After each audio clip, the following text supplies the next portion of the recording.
All right, hello everybody. Hope you're all looking forward to free practice in Melbourne in a couple days. But today we are going to be introducing a new segment that I'd like to call 5 things. So this is basically going to be little short videos just covering like 5 different things about something related to Formula One. So today and this week in general, we're going to be releasing videos on Formula One Drive to Survive.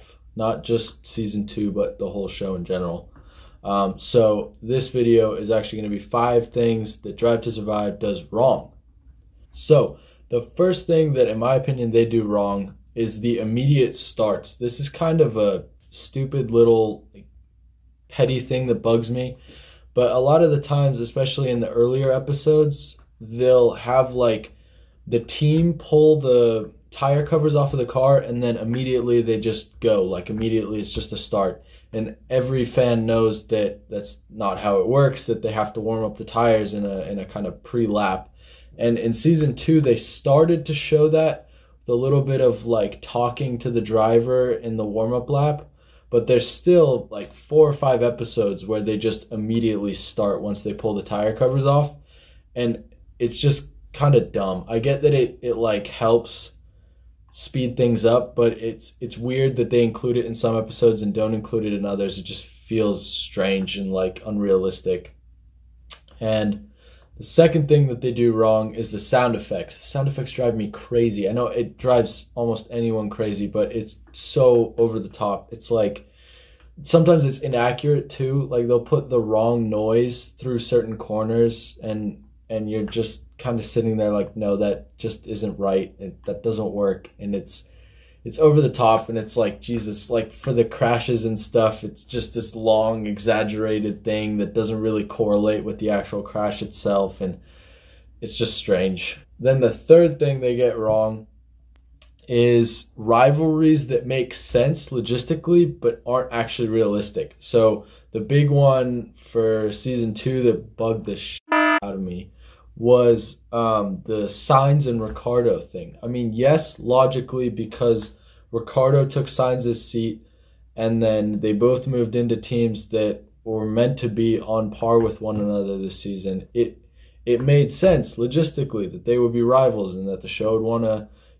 highlight them as so. But it's just inaccurate. That was not the case at all this last season. I mean, like, it would have been much better to have maybe Sainz and Perez, given that they were pretty close, or Sainz and Gasly, given that points-wise they were very close. Really, like, if they had just focused on Albon, Sainz, Perez, and Gasly, and their kind of fight for 6th, that would have been perfect. But no, instead they were like, yeah, Ricciardo and Sainz, because Ricciardo finished like 9th or 10th last season, and Sainz finished 6th.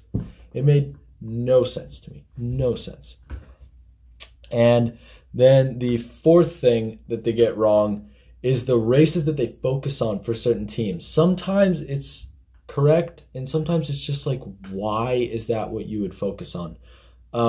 Like for this season, they focused on the US Grand Prix for Ferrari. Why? Like that was their most boring and nonchalant race. I mean, I get that Vettel had the suspension thing, but oh my God, what an awful race to focus on. It was just boring, and they were way off the pace, and they didn't even really focus on the whole fuel regulation thing for them. Maybe that would have been a good reason to focus on that race, but no, they didn't really talk about that. They just focused on that race, and they didn't really touch on Brazil except for like right at the end, and it was like in the last episode, not even in that same Ferrari episode. I think it's called Seeing Red. And it was, yeah, it just, sometimes they focus on dumb episodes. And so yeah, that bugs me.